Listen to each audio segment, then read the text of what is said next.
Hello everyone, कैसे हैं आप सभी। आई होप अच्छे एंड स्वस्थ होंगे। तो आज की हमारी जो क्लास रहने वाली है उसमें हमारा जो EORO का टेस्ट नंबर रहने वाला है वो नंबर रहने वाला है 48वां। कल हमारी क्लास नहीं हो पाई थी क्योंकि कुछ ऑफिस वर्क और कुछ हेल्थ इशू की वजह से है वो कल वाली क्लास है मेरे से नहीं हो पाई थी। लेकिन अब हमारे पास 9 दिन है और 9 दिन में हमें 9 वो इम्पोर्टेंट टेस्ट करने हैं जिससे हमें पूरा तो आर्थिक समीक्षा कवर करना है। आर्थिक समीक्षा की अगर बात करें तो जो इसके पहला और दूसरा चैप्टर है इनसे काफ़ी क्वेश्चन बनता है और वो दोनों के दोनों है वो डाटा आधारित है। जो आपके चैप्टर है पहला वृत्त आर्थिक परिदृश्यों का परिचय और दूसरा कृषि एवं संबंध क्षेत्र, इनसे क्वेश्चन बार बार पूछे जाते हैं और 3 से 4 क्वेश्चन है इन्हीं से आते हैं। तो हमें विद डाटा ये दोनों के दोनों चैप्टर अच्छे से रिवाइज करने हैं, अच्छे से याद करने हैं। तो हर टेस्ट में इसके 2 से 3 क्वेश्चन है हम जरूर पढ़ेंगे, जरूर इनके सोल्व करेंगे। दूसरे हम आज से स्टार्ट करेंगे करंट अफेयर्स से। करंट अफेयर्स की बात करें तो इसमें इंडिया करंट अफेयर रहेगा, स्पोर्ट्स करंट अफेयर रहेगा, राजस्थान करंट अफेयर और वर्ल्ड करंट अफेयर, यानी ऑल जो करंट अफेयर है वो आपका इसमें रहेगा। इसमें हम रोज के 10 क्वेश्चन करेंगे और 10 क्वेश्चन में हम इसके 4 ऑप्शन होंगे, वो चारों के चारों ऑप्शन से संबंधित हैं हमें पढ़ेंगे। तो हमारे 10 के कितने 40 क्वेश्चन रोज के करंट अफेयर के हो जाएंगे। साथ में ही हम पार्ट बी है तो इन 9 दिनों में 9 टेस्ट में हम पार्ट आपके बी को वापस से एक बार रिवीजन मोड पे रखेंगे और इसका पूरा का पूरा रिवीजन करेंगे। और साथ में ही आपके राजस्थान जीके के जो भी इम्पोर्टेंट क्वेश्चन होंगे, जो भी आपके टॉपिक है जो मेरे को अब लगेंगे कि हाँ इन 9 दिनों में आपको इम्पोर्टेंट टॉपिक है वो वापस रिवाइज करवाए जाए तो वो रखेंगे।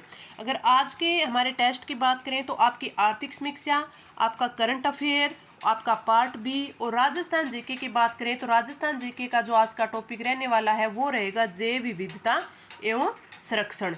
जैव विविधता एवं संरक्षण ये आपका आज का टॉपिक रहेगा। तो आज आपका जो टेस्ट रहने वाला है काफ़ी इंपॉर्टेंट रहने वाला है, आपको शुरू से लेकर लास्ट तक क्लास से देखनी है। तो चलिए हमारा टेस्ट है वो स्टार्ट करते हैं। फर्स्ट क्वेश्चन है सकल स्थायी पूंजी निर्माण के लिए सत्य कथन है। अब हमें ये क्वेश्चन जानने से पहले देखना है कि सकल स्थायी पूंजी निर्माण क्या है। सकल स्थायी पूंजी निर्माण है कि जिसमें सरकारी और निजी क्षेत्र में जो स्थायी परिसंपत्तियां होती है, कौन सी स्थायी जो परिसंपत्तियां होती है पर किए जाने वाला शुद्ध पूंजी व्यय का आंकलन है वही क्या होता है, सकल स्थायी पूंजी निर्माण होता है। अगर आप ये देखें कि जो स्थायी परिसंपत्तियां होती है वो कौन सी होती है तो ये 1 वर्ष से अधिक अवधि के लिए, 1 वर्ष से अधिक अवधि के लिए जो बनाई जाती है, सर्जित की जाती है वो परिसंपत्तियां होती है स्थायी परिसंपत्तियां। तो इसके बारे में हमें देखना है।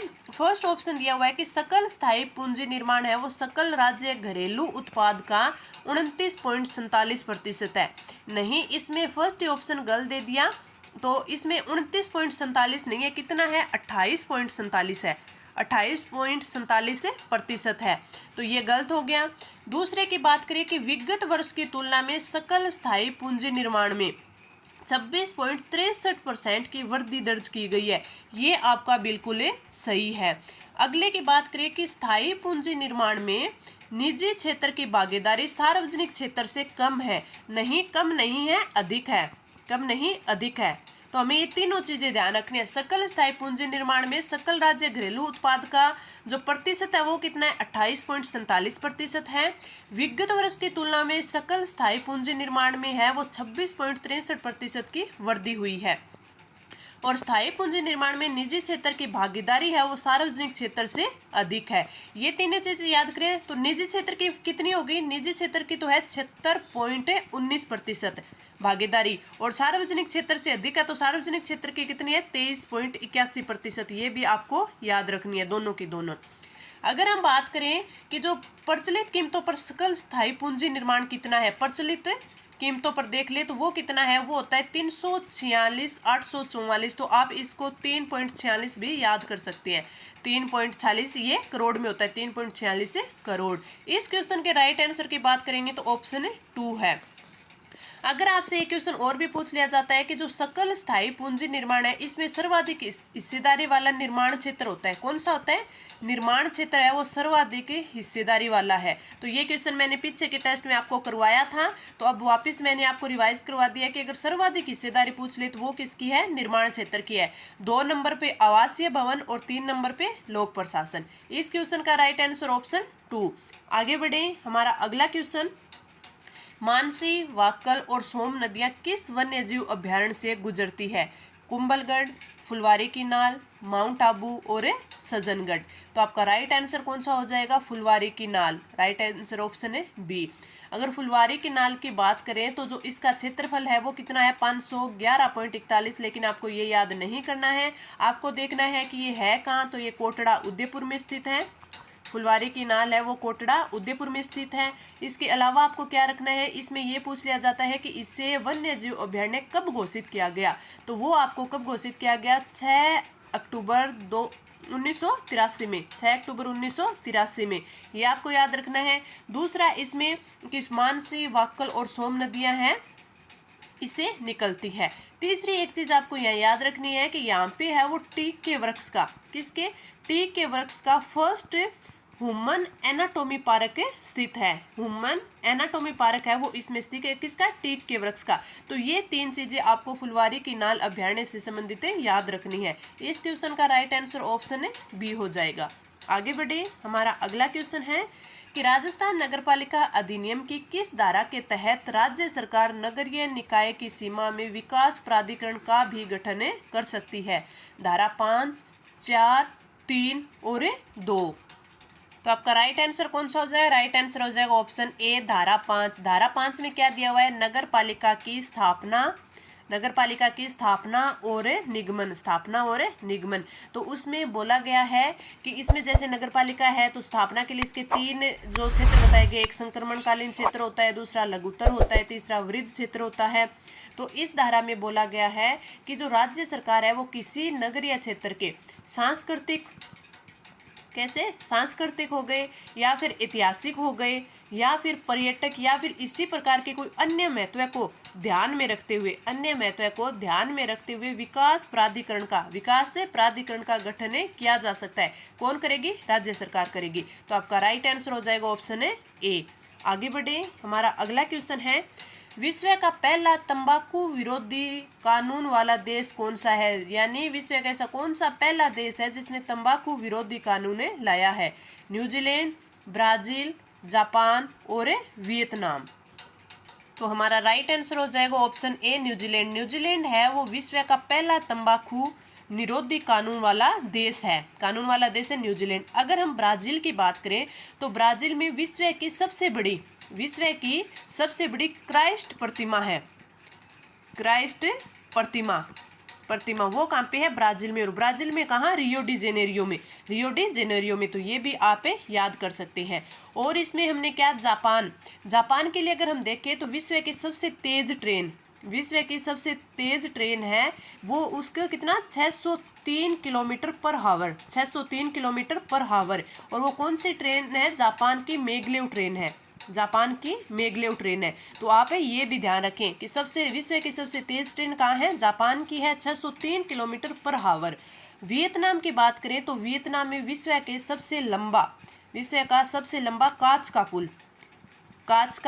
पुल जिसकी लंबाई कितनी है? 632 मीटर लंबाई का, 632 मीटर लंबाई का। तो आपको ऑप्शन के साथ साथ भी हमें ये हमारा करंट अफेयर है वो कवर करना है। तो इस क्वेश्चन का राइट आंसर ऑप्शन ए। आगे बढ़े, हमारा अगला क्वेश्चन है राजस्थान का थोक मूल्य सूचकांक कितने प्रतिशत की वृद्धि दर से बढ़कर 2022 में 385.45 से हो गया है? अब हमने ये तो याद कर लिया था कि जो थोक मूल्य सूचकांक है वो कितना हो गया है? 385.45 हो गया है। WPI के आधार वर्ष की बात करें तो वो कितना है? 1999 से 2000। इसमें वस्तुओं पर बात की जाती है, यानी इसका जो है वो वस्तुएं ही इसमें काउंट की जाती है, इसमें सेवाएं हैं वो काउंट यानी शामिल नहीं की जाती। तो इसमें वस्तुएं कितनी है? कुल वस्तुएं हैं 154। और इसमें जो वस्तुएं हैं वो कौन कौन सी होती है? प्राथमिक होती है, प्राथमिक वस्तुएं, विनिर्मित वस्तुएं, ईंधनीय वस्तुएं, ये होती है इसमें वस्तुएं। ठीक है, तो प्राथमिक कितनी होती है? 75 होती है। विनिर्मित कितनी होती है? 69 होती है। और ईंधनीय कितनी होती है? 10 होती है। और टोटल कितनी? 154 होती है। मैं वापस आपको थोड़ा थोड़ा रिवाइज करवा रही हूँ क्योंकि आपका फर्स्ट और सेकंड चैप्टर है वो काफ़ी इंपॉर्टेंट है। अब हमने इस क्वेश्चन में बात करनी है कि कितने प्रतिशत की वृद्धि दर से बढ़कर है वो 385.45 हुआ है। तो आपको याद रखना है, आपका राइट आंसर ऑप्शन है फोर्थ। 6.12% की वृद्धि दर से बढ़कर है वो कितना हो गया है? 385.45 हो गया है। अगर आप याद कर सकें तो आप इनकी भी याद कर लें। एक बार आप याद ऐसे देख तो ले, पढ़ तो ले, अगर याद हो तो बाई चांस अगर ऐसा क्वेश्चन आ जाए कि प्राथमिक वस्तु है उनमें वृद्धि दर कितनी है, 9.92% है, यानी 9.92% है ये प्राथमिक वस्तुओं में वृद्धि दर है। विनिर्मित की बात करें तो 5.90%। और इंद्रिय कौन कौन सी होती है, जिसमें ईंधन, शक्ति, प्रकाश, उपस्नेक वो आते हैं, वो होती है इंद्रिय, उनमें वृद्धि दर कितनी है, 1.20%। आपको टोटल तो याद रखनी ही रखनी है कितनी, 6.12% की वृद्धि दर से 385.45 हो गया है WPI। तो आपका राइट आंसर ऑप्शन है 4th। आज की क्लास काफ़ी इंपॉर्टेंट रहने वाली है क्योंकि मैं आपको सारे के सारे क्वेश्चन है काफ़ी इंपॉर्टेंट करवाने वाली हूँ। साथ में ही हमारे जो ये 9 दिन रहे हैं इनमें हमें आपका पार्ट भी अच्छे से रिवीजन करना है, साथ में आपका करंट अफेयर्स और आपकी आर्थिक समीक्षा, और जो आपके सिलेबस में जो 8 आपकी योजनाएं दी हुई हैं वो भी अच्छे से आपको उनका रिवीजन करना है। क्यों, आप मान के चलिए कि उन 8 में से आपके है वो 10 से 12 क्वेश्चन है वो बनेंगे। और वो जो मैंने सारे की सारी 8 आपको करवा दी है, टेलीग्राम ग्रुप पे भी इनको मैंने आपको प्रोवाइड करवा दिया है। एक बार फिर मैं आपको एक साथ इनको और प्रोवाइड करवा दूंगी ताकि आप इनका अच्छे से रिवीजन कर ले। तो आप टेलीग्राम ग्रुप को भी जरूर ज्वाइन कर लें। आगे बढ़े, हमारा अगला क्वेश्चन है कि सुमेलित कीजिए, इस साइड वन्य जीव अभ्यारण्य और इस साइड नदी दी हुई है कि किस वन्य जीव अभ्यारण्य से कौन सी नदी है वो निकलती है। सबसे पहले हम बात करें बस्सी अभ्यारण्य की, तो बस्सी अभ्यारण्य आपके बस्सी अभ्यारण्य से निकलती है ओराई और बामनी, यानी बस्सी अभ्यारण्य आपका हो जाएगा 4th, ए में हो जाएगा 4th। दूसरे की बात करें भैंसरोडगढ़ अभ्यारण्य, तो भैंसरोडगढ़ अभ्यारण्य से कौन सी नदी है, चंबल और बामनी नदी, यानी आपके बी में 2 हो जाएगा। ज्वार सागर अभ्यारण्य की बात करें तो उसमें आपकी चंबल नदी, कौन सी, चंबल नदी। शेरगढ़ वन्यजीव अभ्यारण्य की बात करें तो इसमें परवन नदी। तो इस प्रकार आपको जो आप वन्यजीव अभ्यारण्य पढ़े तो उनमें आप ये चीज़ें ध्यान रखें, क्योंकि ये जो आपकी नदियों के बारे में भी पूछा जा सकता है कि किस अभ्यारण्य को कौन सी नदी है वो आपको पानी की उपलब्धता देती है, या फिर कौन सी गुजरती है, या फिर किन जो आपकी नदियां हैं उनके संगम पर कौन से अभ्यारण्य बने हुए हैं। क्योंकि आपको पता है कि आपके ये तो पूछे जाते हैं कि किस कोई दुर्ग है वो किन जो आपकी नदियां हैं उनके संगम पे बने हुए हैं। तो इस क्वेश्चन का राइट आंसर कौन सा हो जाएगा, ए में आपके आ जाएगा 4th, बी में आपका आ जाएगा 2, सी में आपके 1 आ जाएगा और डी में आपका 3rd आ जाएगा। नीचे जो ये कूट दिया हुआ होगा वो आपका राइट हो जाएगा। आगे बढ़े, हमारा अगला क्वेश्चन है कि राजस्थान नगरपालिका अधिनियम 2009 की धारा 6 के अंतर्गत गठित किसी नगरीय निकाय में किनका प्रतिनिधित्व होगा। नगरीय निकाय क्षेत्र का प्रतिनिधित्व करने वाले विधानसभा सदस्य, नगरीय निकाय क्षेत्र का प्रतिनिधित्व करने वाले लोकसभा सदस्य, और नगरीय प्रशासन का विशेष अनुभव रखने वाले निर्दिष्ट यानी मनोनीत व्यक्ति, और उपरोक्त सभी। तो आपका राइट आंसर कौन सा हो जाएगा, राइट आंसर ऑप्शन है 4th हो जाएगा। क्योंकि इसमें आपको पता है कि आपकी जो नगरपालिका की संरचना है, नगरपालिका की संरचना है, तो इसमें 3 प्रकार के आपके सदस्य होंगे। कौन कौन से, पहला तो होगा निर्वाचित सदस्य, दूसरे होंगे पदेन सदस्य, और तीसरे होंगे मनोनीत सदस्य। अगर हम निर्वाचित सदस्य की बात करें तो पहले कितने थे, 13 थे, लेकिन कम से कम कितने होने चाहिए, 13, लेकिन अब संशोधन के बाद कितने हो गए हैं, 20 सदस्य हो गई हैं। अगर पदेन सदस्य की बात करें तो पदेन सदस्य उस क्षेत्र का जो प्रतिनिधित्व करने वाले एमएलए और एमपी, तो ये हो जाएंगे आपके पदेन सदस्य। और मनोनीत सदस्य की बात करें तो मनोनीत सदस्य कितने कितने होते हैं, तीनों के अंदर 4, 6, 12। क्या मैंने सही बताया, नहीं, आपके कितने होंगे, जो ये मनोनीत सदस्य की बात करें तो मनोनीत सदस्य होते हैं आपके 6, 8, 12, 6, 8, 12।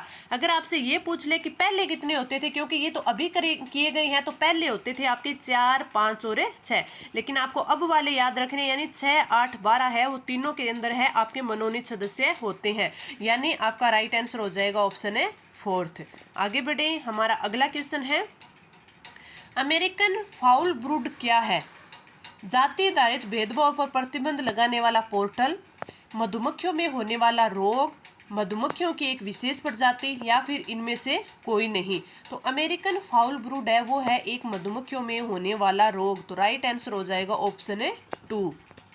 तो आपका राइट आंसर तो ऑप्शन 2 हो गया कि जो आपका अमेरिकन फाउल ब्रूड है वो क्या है, मधुमक्खियों में होने वाला रोग है, जिसके लिए विश्व के पहले टीके का उपयोग किया गया है, जिसके लिए विश्व के पहले टीके का उपयोग किया गया है। अब हम देखें कि जाति आधारित भेदभाव पर प्रतिबंध लागू करने वाला पहला अमेरिकी शहर अगर आपसे पूछ ले अमेरिकी शहर, तो वो कौन सा है आपका, सिएटल, वो है सिएटल। तो आपको ये भी याद रखना है कि जाति आधारित भेदभाव पर प्रतिबंध लगाने वाला पहला अमेरिकी देश कौन सा है, सिएटल है।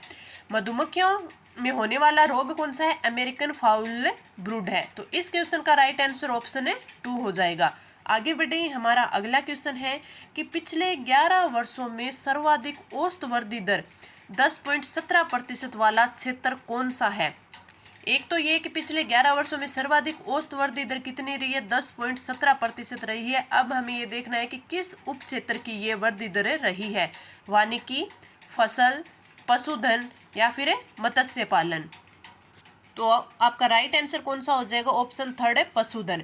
पशुधन की है वो सर्वाधिक आपकी वृद्धि दर कितनी रही है, 10.17% रही है। ये तो आपको याद करनी है। अगर आप इन तीनों के भी याद कर पाओ तो मैं आपको बता देती हूँ। वानिकी की आपकी पिछले 11 वर्षों में जो औसत वृद्धि दर रही है क्षेत्र अनुसार वो कितनी रही है, वानिकी की रही है 3.64%। 3.64%। अगर हम बात करें फसल की तो फसल की रही है 2.54% और पशुधन की 10.17%। मत्स्य पालन की बात करें तो 8.94%। तो अगर आप ये चारों की चारों याद कर पाओ बहुत ही अच्छी बात है, लेकिन आपको पशुधन की तो याद रखनी है कितनी, 10.17%। अगर हम बात करें कि कृषि एवं संबंध क्षेत्र में इनका योगदान कितना है, तो वो मैंने आपको बहुत अच्छे से याद करवाया था, एक बार फिर आपको रिकॉल करवा देती हूँ। पशुधन का है 46.41%। अगर फसल की बात करें, फसल की है आपका 46%। वानिकी की बात करें तो वानिकी का कितना है 7.20%। और मत्स्य पालन की बात करें तो 0.39%। और इस क्वेश्चन का राइट आंसर ऑप्शन है 3। आगे बढ़े, हमारा अगला क्वेश्चन है, निम्नलिखित में से कौन सा स्थल है वो यूनेस्को की विश्व विरासत स्थलों की सूची में सम्मिलित नहीं है। काजीरंगा राष्ट्रीय उद्यान, सरिस्का अभयारण्य, मानस अभयारण्य और केवलादेव राष्ट्रीय उद्यान। तो आपका राइट आंसर हो जाएगा ऑप्शन बी, सरिस्का अभयारण्य है वो यूनेस्को की विश्व विरासत स्थलों की सूची में सम्मिलित नहीं है। काजीरंगा राष्ट्रीय उद्यान, मानस, ये दोनों के दोनों है। और हमारे राजस्थान से कौन सा है, केवलादेव राष्ट्रीय उद्यान। तो आपका राइट आंसर ऑप्शन है बी। आगे बढ़े, हमारा अगला क्वेश्चन है कि राजस्थान नगरपालिका अधिनियम 2009 की किस धारा के अंतर्गत नगरीय निकाय के सभी स्थान वार्ड कहलाएंगे, किस धारा के अंतर्गत कहलाएंगे, धारा 6, 5, 4 और 3। तो आपका राइट आंसर हो जाएगा ऑप्शन ए, धारा 6 है, जो कि क्या है, नगरपालिका की संरचना है। तो इस धारा के अंतर्गत नगरीय निकाय के सभी स्थान है वो वार्ड कहलाएंगे। तो राइट आंसर ऑप्शन 1। आगे बढ़े, हमारा अगला क्वेश्चन है, one nation one ration card लागू करने वाला अंतिम प्रदेश यानी राज्य कौन सा बना, सिक्किम, उत्तराखंड, असम और मिजोरम। तो आपका राइट आंसर कौन सा हो जाएगा, one nation one ration card लागू करने वाला अंतिम प्रदेश है वो आपका होगा राइट आंसर ऑप्शन है 3। राइट आंसर ऑप्शन 3 असम है वो वन नेशन वन कार्ड लागू करने वाला अंतिम प्रदेश है असम।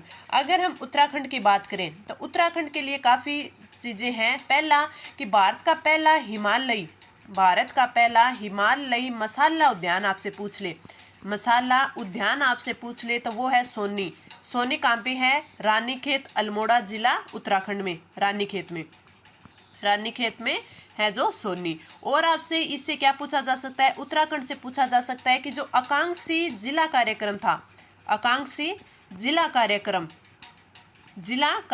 अगर अगस्त 2022 में अगर आपसे सर्वश्रेष्ठ जिला पूछ ले तो वो है हरिद्वार जो कि आपके उत्तराखंड का है। तो अगर आपसे उत्तराखंड के बारे में ये चीज़ें पूछे तो आपको ये भी याद रखनी है, क्योंकि उत्तराखंड से काफ़ी क्वेश्चन बन सकते हैं। इस क्वेश्चन का राइट आंसर ऑप्शन है 3। आगे बढ़े, हमारा अगला क्वेश्चन है, औसत उत्पादकता से संबंधित असत्य कथन बताना है। कौन सा असत्य कथन, ये भी काफ़ी इंपॉर्टेंट है। अगर हमें औसत उत्पादकता की बात करें तो आपको 2021-22 में उत्पादकता से संबंधित कई डाटा याद करने कौन कौन से, कि इसमें असत्य कथन पूछा है तो वो इसमें हम देख लेंगे, साथ में डाटा भी याद कर लेंगे। अनाज की उत्पादकता में 62.21% की वृद्धि हुई है, ये आपका बिल्कुल सही है। तो आपको याद रखना है कि अनाज की उत्पादकता में वृद्धि 62.21%। दलहनों की उत्पादकता में जो वृद्धि है वो कितनी है, आपकी 54.30% है। कितने, 54.30%। तो आपका ये गलत हो गया, तो असत्य कथन पूछा है तो आपका राइट आंसर तो हो जाएगा ऑप्शन है 2। लेकिन आपको याद रखना है दलहनों की उत्पादकता में जो वृद्धि हुई है वो ये 54.30%, 54.30%। तिलहनों की उत्पादकता में अगर वृद्धि पूछ ले तो 36.65%। कपास की उत्पादकता में वृद्धि है 95.10%, 95.10%। तो आपका राइट आंसर कौन सा हो जाए, ये भी असत्य हो गया। दोनों में मेरे को लगता है कोई वो टाइपिंग में मिसप्रिंट हुई है, लेकिन आपको बस क्वेश्चन समझ में आना चाहिए। अगर औसत उत्पादकता आपसे पूछ ले तो आपको चारों की याद रखनी है। अनाज की 62.21%, दलहनों की 54.30%, तिलहनों की उत्पादकता 36.65% और कपास की उत्पादकता 95.10%। आपको ये याद रखना है। आगे बढ़े, हमारा अगला क्वेश्चन है कौन सा युग्म है वो संरक्षित क्षेत्र और जिले से असंगत है, यानी गल दिया हुआ है। रामगढ़ विषधारी बूंदी, केसरबाग धौलपुर, बस्सी जयपुर और सवाई मानसिंह सवाई माधोपुर। तो आपका राइट का आंसर कौन सा हो गया, रामगढ़ विषधारी बूंदी में है, बिल्कुल राइट। केसरबाग धौलपुर में, बिल्कुल सही। बस्सी जयपुर में नहीं है, ये कहाँ पे है, चित्तौड़गढ़ में है, यानी चित्तौड़ में है। तो राइट आंसर हो जाएगा आपका जो ऑप्शन सी है वो असंगत दिया हुआ है। और सवाई मानसिंह कहाँ पे, सवाई माधोपुर में, ये बिल्कुल आपका सही है। तो राइट आंसर हो जाएगा ऑप्शन है सी। आगे बढ़े, हमारा अगला क्वेश्चन है राजस्थान नगरपालिका अधिनियम की धारा 6 के अनुसार नगरीय निकाय में न्यूनतम कितने वार्ड होने चाहिए, 13, 20, 15 और 16। अभी मैंने पिछले क्वेश्चन में बात की थी कि आपकी धारा कौन सी है, नगरपालिका की संरचना, नगरपालिका की संरचना है वो धारा 6 है, जिसमें दिया गया है कि जो पहले थे जब ये एक्ट था, एक्ट में कितने थे, 13 थे, लेकिन संशोधन के बाद अगर अब पूछ ले कि कितने हैं तो कितने, 20 है, वो न्यूनतम होने चाहिए। तो राइट आंसर ऑप्शन है 2। आगे बढ़े, हमारा अगला क्वेश्चन राष्ट्रीय शिक्षा नीति 2020 को लागू करने वाला देश का पहला राज्य, तेलंगाना, केरल, हिमाचल प्रदेश और उत्तराखंड। तो आपका राइट आंसर कौन सा हो जाएगा, राष्ट्रीय शिक्षा नीति 2020 को लागू करने वाला देश का पहला राज्य है वो है उत्तराखंड। तो राइट आंसर ऑप्शन है 4।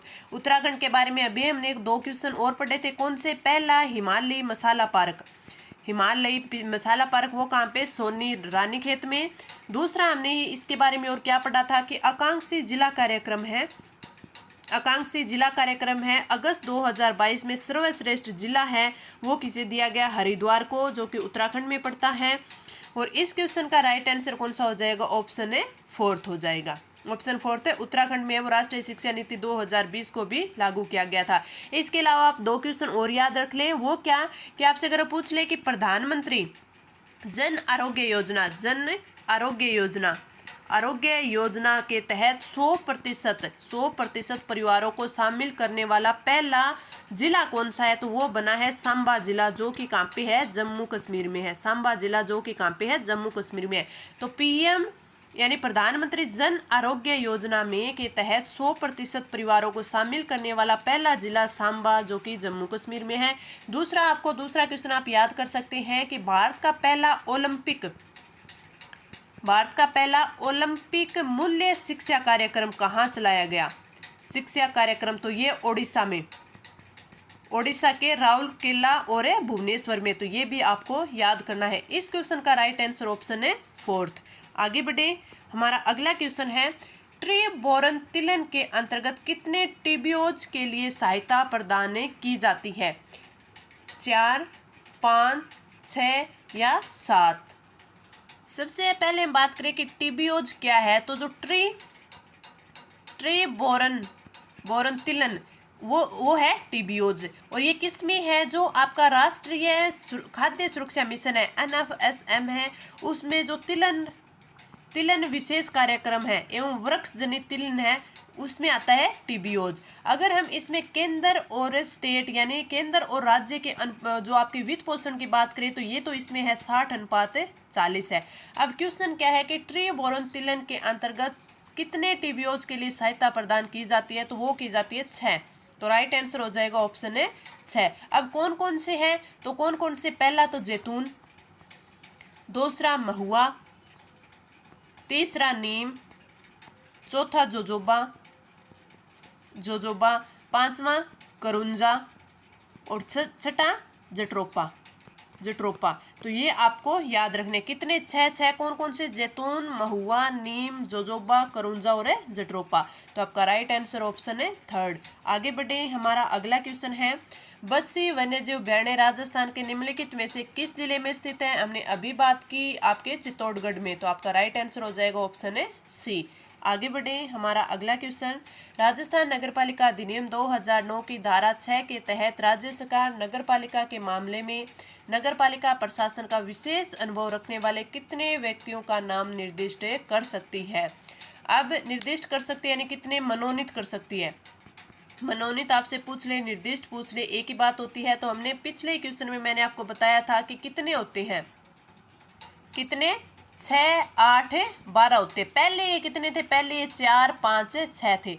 अगर हम बात करें नगर परिषद की तो नगर परिषद में तो होते हैं 8, नगर पालिका की बात करें 6 और नगर निगम की बात करें तो 12। इसमें किसका पूछा है, नगर पालिका के मामले में पूछा है। तो नगर पालिका के मामले में आपका राइट आंसर हो जाएगा ऑप्शन 1, 6 होते हैं। अगर आपसे यहाँ पे नगर परिषद दिया होता तो 8 हो जाता, नगर निगम दिया होता तो 12 हो जाता। तो इस क्वेश्चन का राइट आंसर हो जाएगा ऑप्शन ए। अगर आपसे मनोनीत सदस्यों के बारे में और पूछ ले तो मत का अधिकार इनको नहीं होता, ये भी आपको ध्यान रखना है। इनका कोई भी कार्यकाल भी नहीं होता, यानी राज्य सरकार कभी भी इनको बुला सकती है, कभी भी इनको प्रत्याहूत कर सकती है। तो ये चीजें भी आपको ध्यान में होनी चाहिए। राइट आंसर ऑप्शन है फर्स्ट। आगे बढ़े, हमारा अगला क्वेश्चन है भारत का पहला ऐसा राज्य जिसके पास स्वयं की इंटरनेट सेवा है। तमिलनाडु, केरल, सिक्किम और गुजरात। तो आपका राइट आंसर हो जाएगा ऑप्शन 2, केरल है उसको भारत का पहला ऐसा राज्य है जिसके पास स्वयं की इंटरनेट सेवा है। अगर हम थोड़ी सी और बात करें गुजरात के बारे में, तो अगर आपसे पूछ ले कि गति शक्ति विश्वविद्यालय की स्थापना, गति शक्ति विश्वविद्यालय की स्थापना है वो कहाँ की गई, विद्यालय तो वह है वडोदरा गुजरात में। अगर आपसे पूछ ले कि भारत की पहली शहरी एलिवेटेड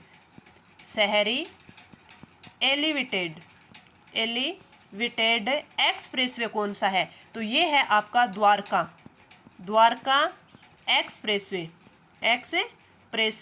तो भारत की पहली शहरी एलिवेटेड एक्सप्रेसवे कौन सी है, द्वारका एक्सप्रेसवे है। पहला आपको पूछ ले कि गति शक्ति विश्वविद्यालय की स्थापना वडोदरा गुजरात में की गई। अगर आपसे गुजरात से संबंधित एक और ये पूछ ले कि जो डेफ एक्सपो 2022 है वो कहाँ हुआ था, तो डेफ एक्सपो 2022 तो ये आपका हुआ था गांधीनगर गुजरात में। आपको ये भी 3-4 चीजें हैं याद रखनी है। तो आपका राइट आंसर हो जाएगा ऑप्शन है 2। आगे बढ़े, हमारा अगला क्वेश्चन महात्मा ज्योतिबा फुले मंडी श्रमिक कल्याण योजना के लिए निम्न में से कौन सी सहायता प्रदान की जाती है। प्रसूति सहायता, विवाह के लिए सहायता, मेधावी छात्र पुरस्कार योजना, चिकित्सा सहायता और उपरोक्त सभी।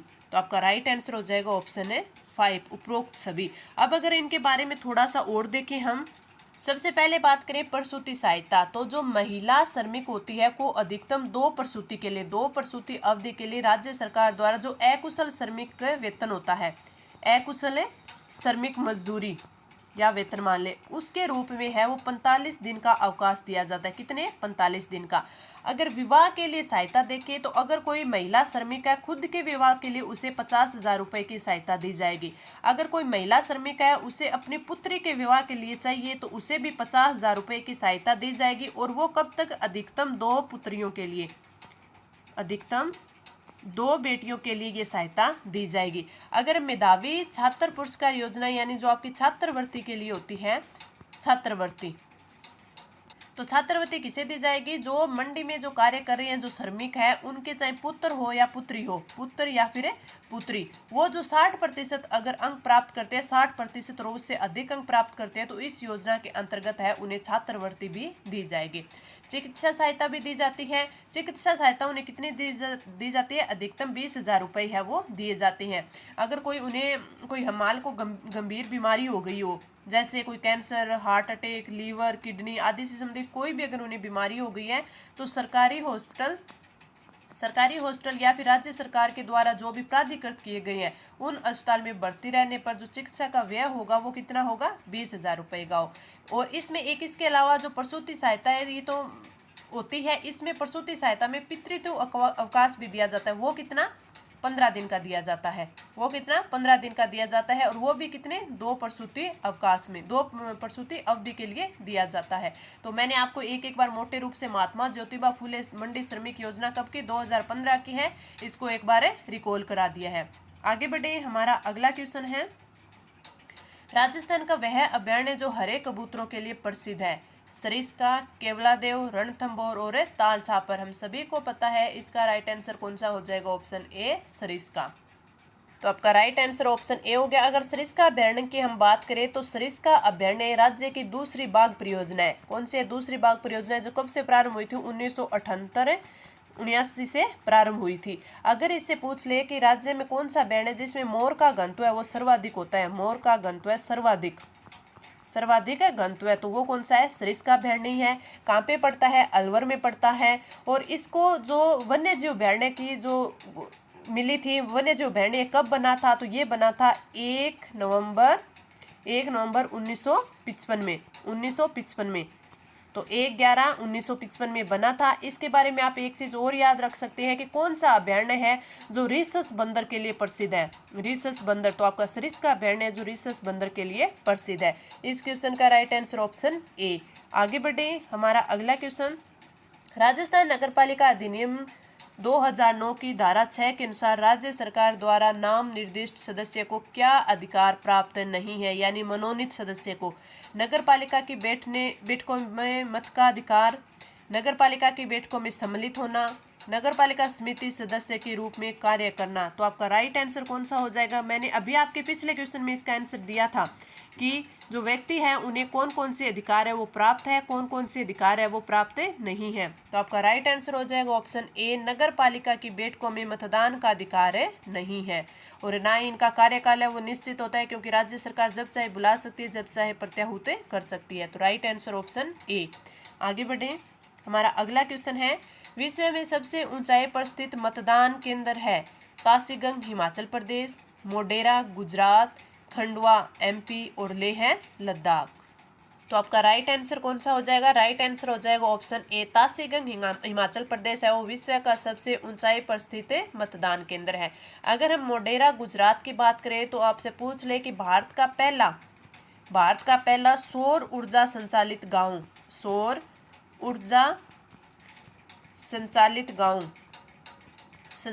गांव तो वो कौन सा है? वो है आपका मोढेरा गुजरात। अगर आपसे खंडवा एमपी से पूछ ले तो पहला व्यावसायिक बायोमास आधारित हाइड्रोजन संयंत्र, बायोमास आधारित हाइड्रोजन संयंत्र है वो कहाँ पे है? खंडवा एमपी में। तो राइट आंसर ऑप्शन ए।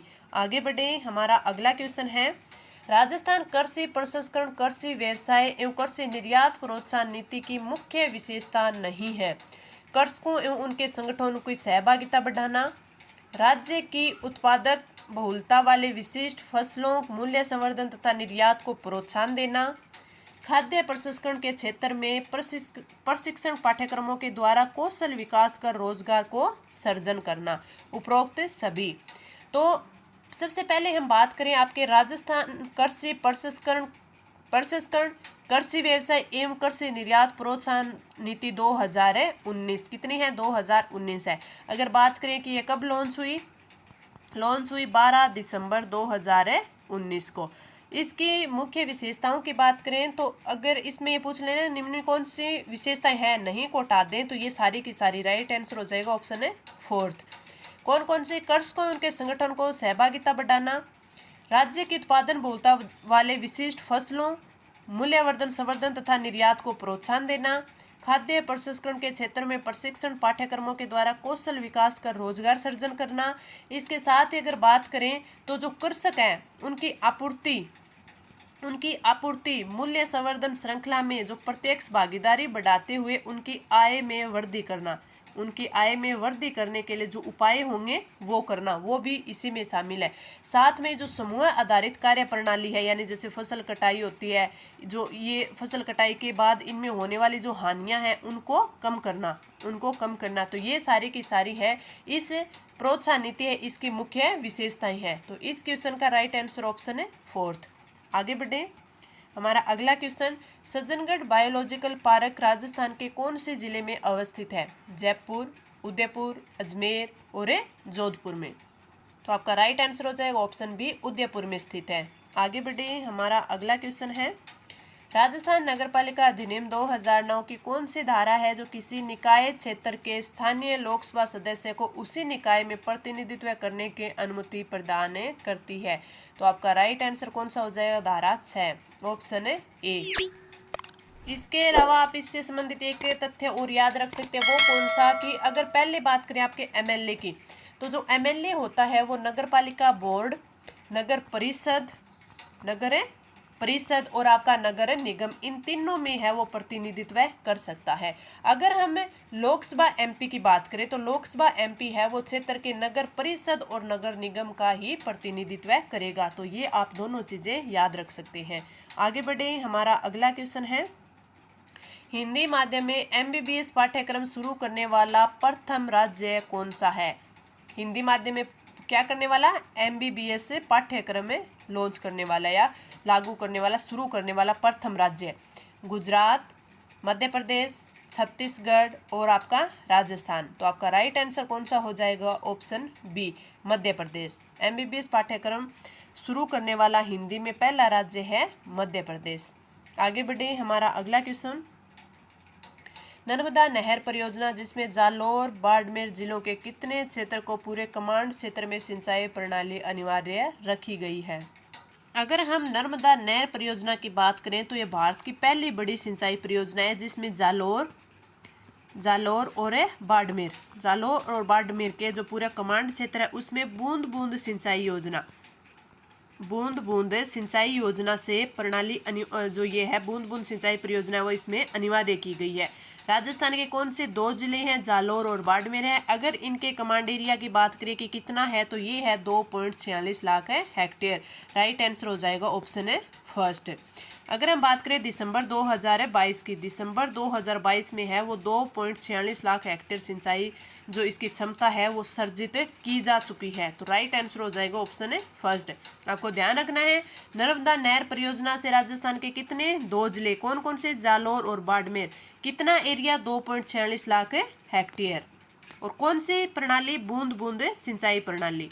तो राइट आंसर ऑप्शन ए। आगे बढ़े, अगला क्वेश्चन, राजस्थान के जैविक उद्यान कहाँ स्थापित किए गए हैं? कहाँ? नाहरगढ़, सज्जनगढ़, माचिया, शेरगढ़, नाहरगढ़, आक्कल, सज्जनगढ़, मरुधरा, वन विहार, आक्कल और माचिया। तो आपका राइट आंसर कौन सा हो जाएगा? नाहरगढ़, सज्जनगढ़ और Machiya. Right answer option A. Rajasthan के जैविक उद्यान कहाँ है? नाहरगढ़, सज्जनगढ़ और माचिया में। आगे बढ़े, हमारा अगला क्वेश्चन है, राजस्थान नगरपालिका अधिनियम 2009 की धारा 6 के अनुसार वार्डों की संख्या को कब पुनः अवधारित किया जा सकेगा? 5 वर्ष में, 3 वर्ष में, प्रत्येक जनगणना पूर्ण होने के पश्चात या फिर कभी भी?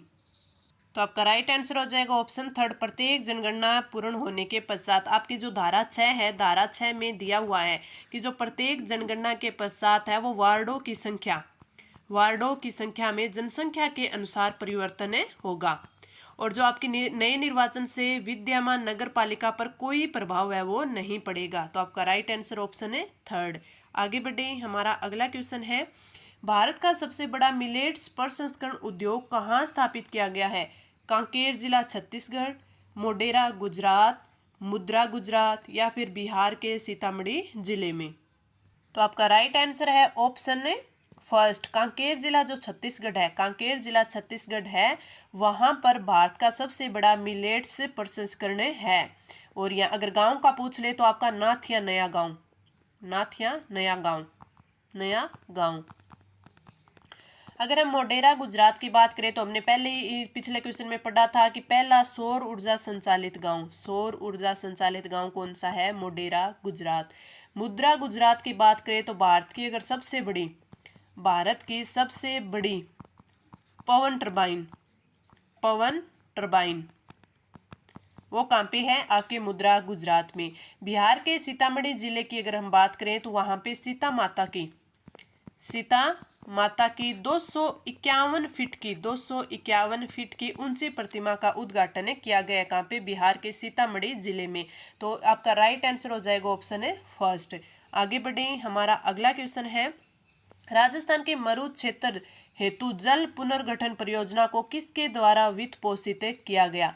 आरबीआई के द्वारा, न्यू डेवलपमेंट बैंक के द्वारा, विश्व बैंक के द्वारा या फिर नाबार्ड के द्वारा?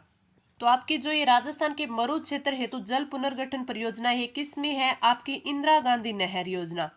इंदिरा गांधी जो नहर परियोजना को जो प्रथम चरण है उसके पुनर्वास और पुनर्गठन के लिए है, न्यू डेवलपमेंट द्वारा इस योजना को वित्त पोषित किया जाएगा। तो राइट आंसर ऑप्शन है 2। इसका लाभ कहाँ कहाँ मिलेगा?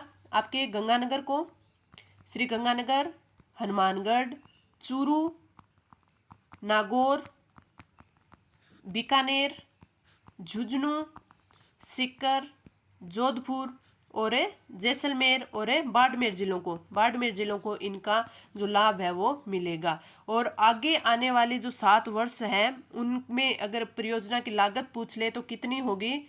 3291.63 करोड़ इसकी जो लागत है वो लगेगी। लेकिन आपको सिर्फ इतना ही याद रखना है कि राजस्थान के मरु क्षेत्र हेतु जल पुनर्गठन परियोजना है वो किसके द्वारा वित्त पोषित है? न्यू डेवलपमेंट बैंक के द्वारा। तो राइट आंसर ऑप्शन 2। आगे बढ़े, हमारा अगला क्वेश्चन, राजस्थान में निम्नलिखित में से किस वन्यजीव पारिस्थितिक स्थलों पर वर्तमान में जैव विविधता एवं जीव पूल संरक्षण का कार्य प्रगति पर है? तो आपका राइट आंसर हो जाएगा ऑप्शन बी, नाहरगढ़, सज्जनगढ़, सरिस्का और माउंट आबू इन पे कार्य है वो प्रगति पे है। तो राइट आंसर ऑप्शन बी। आगे बढ़े, हमारा अगला क्वेश्चन, राजस्थान नगरपालिका अधिनियम 2009 की किस धारा में वार्ड पार्षद या जो बोर्ड का सदस्य का निर्वाचन होगा? धारा 5, 6, 7 और धारा 3। तो हमारा राइट आंसर हो जाएगा ऑप्शन 2, धारा 6 में सदस्यों का निर्वाचन होगा। राइट ऑप्शन है 2। आगे बढ़े, हमारा अगला क्वेश्चन, भारत की पहली बालिका पंचायत बनी है कहाँ पे बनी है? कच्छ गुजरात में, किशनगंज दिल्ली में, जम्मू कश्मीर या फिर लखनऊ उत्तर प्रदेश? तो अगर हम राइट आंसर की बात करें तो राइट आंसर हो जाएगा ऑप्शन ए, कच्छ गुजरात में भारत की पहली बालिका पंचायत बनी है।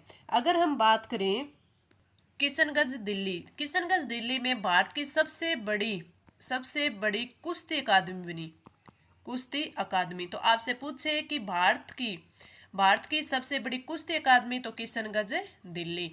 और विश्व का सबसे बड़ा इग्लू कैफे तो वो कौन? आपके जम्मू कश्मीर में सबसे बड़ा इग्लू कैफे। बात करें लखनऊ उत्तर प्रदेश की तो भारत की पहली पैरा बैडमिंटन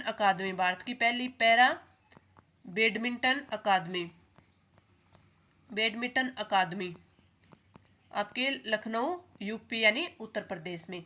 एक आपसे ये किया है, आप ये याद करते हैं कि भारत का पहला ग्राफीन नवाचार केंद्र तो वो कहाँ पे है? वो है केरल में। तो ये सब चीजें आपको याद रखनी है। इस क्वेश्चन का राइट आंसर ऑप्शन ए। आगे बढ़े, हमारा अगला क्वेश्चन, निम्नलिखित में से कौन सा कार्य वन्य जीव एवं जैव विविधता संरक्षण में बाधक है? वनोन्मूलन करना, वन रोपण करना, अभ्यारण्यों की स्थापना करना और राष्ट्रीय उद्यानों की स्थापना करना? तो हमारा राइट आंसर हो जाएगा ऑप्शन ए, वन उन्मूलन करना। राइट आंसर ऑप्शन ए। आगे बढ़े, हमारा अगला क्वेश्चन है, राजस्थान नगरपालिका अधिनियम 2009 की धारा 6 के अनुसार वार्ड पार्षद का चयन किस प्रक्रिया से होगा? महापौर के द्वारा, मुख्यमंत्री के द्वारा, प्रत्यक्ष निर्वाचन द्वारा या फिर अप्रत्यक्ष निर्वाचन द्वारा? तो राइट आंसर कौन सा होगा? राइट आंसर होगा ऑप्शन 3, प्रत्यक्ष निर्वाचन के द्वारा है वो वार्ड पार्षद का चयन किया जाएगा। राइट आंसर ऑप्शन है 3। आगे बढ़े, हमारा अगला क्वेश्चन है, विश्व का पहला नैनो यूरिया तरल संयंत्र कहाँ स्थापित किया गया? कल्लोल गुजरात में, आगरा उत्तर प्रदेश में, उड़ीसा राज्य में या फिर तमिलनाडु में। तो आपका राइट आंसर हो जाएगा कौन सा होगा? Right answer option A Kalol Gujarat. Kalol Gujarat में विश्व का पहला नैनो यूरिया तरल संयंत्र है वो स्थापित किया गया था। अगर हम बात करें आगरा उत्तर प्रदेश में, तो वैक्यूम आधारित सीवर सिस्टम वाला भारत का पहला शहर, सीवर सिस्टम वाला भारत का पहला शहर वो कौन सा है? आगरा। अगर हम उड़ीसा की बात करें तो भारत की पहली आदिवासी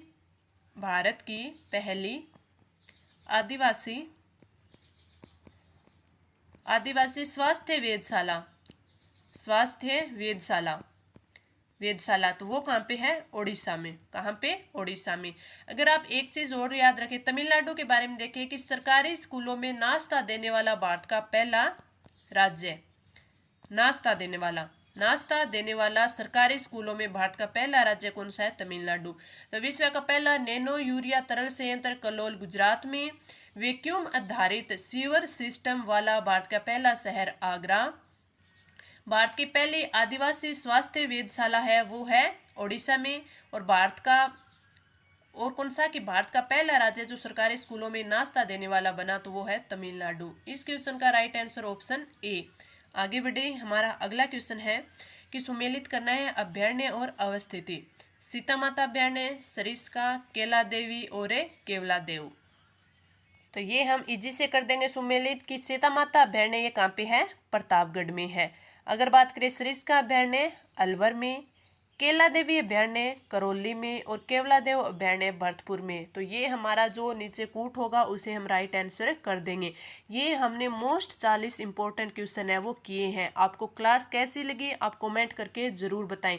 कल वाली हमारी क्लास है वो आज से भी इम्पोर्टेंट होगी, क्योंकि कल इसमें और क्वेश्चन है वो इम्पोर्टेंट जिन पर हम चर्चा करेंगे, जिसमें हम इंडिया करंट अफेयर्स भी आपने कवर करेंगे। World current affairs, Rajasthan, sports, सारे करंट अफेयर जो इम्पोर्टेंट है अगले सभी टेस्ट में हम इनमें कवर करेंगे। आर्थिक समीक्षा, राजस्थान जीके और पार्ट भी सभी का हम आगे इसमें तो कवर करेंगे। तो इस क्लास में इतना ही, मिलते हैं अगली क्लास में अगले नए मैटर के साथ। तब तक के लिए धन्यवाद।